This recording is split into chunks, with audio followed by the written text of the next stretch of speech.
ደግሞ እንደዚሁ መንጃ ፈቃድ አለው ያጎቴ ታሪክ እኮ መንጃ ፈቃድ አለውና ድሮ ቱር ላይ ካያችሁ የቱር ቢሮዎች ላይ ጋይር ለብቻ ሾፌር ለብቻ ነው የሚቀጠረው አሁን ቀር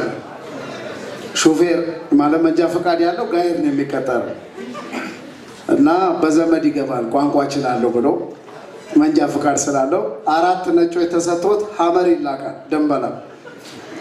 ፈረንጆቹ ቢያወሩት ምን በጣም ተናደዋል ፈረንጆቹ ከ10 ቀን በኋላ ይመለሳሉ ተናደው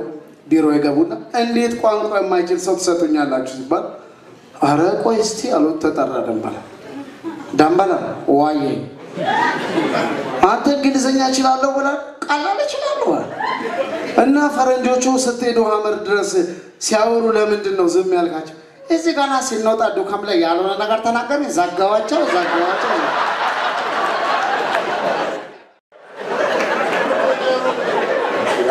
ነገር አያልቅምና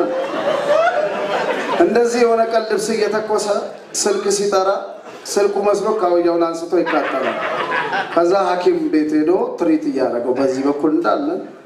እያደረቀለት ቋቶ ደንበላ ምን ስታረግ ነው አና ልብስ ሲታኮስ ስልክ ይጣራ ስልክ ማሰላኝና ሳማስ ካውያው አቃጠለ በጣም ይገርማል እሺ በዚህ እንደዛው በዚህኛውስ ምን ሆነ ነው ይባላል ለአምቡላንስ ሲዳውል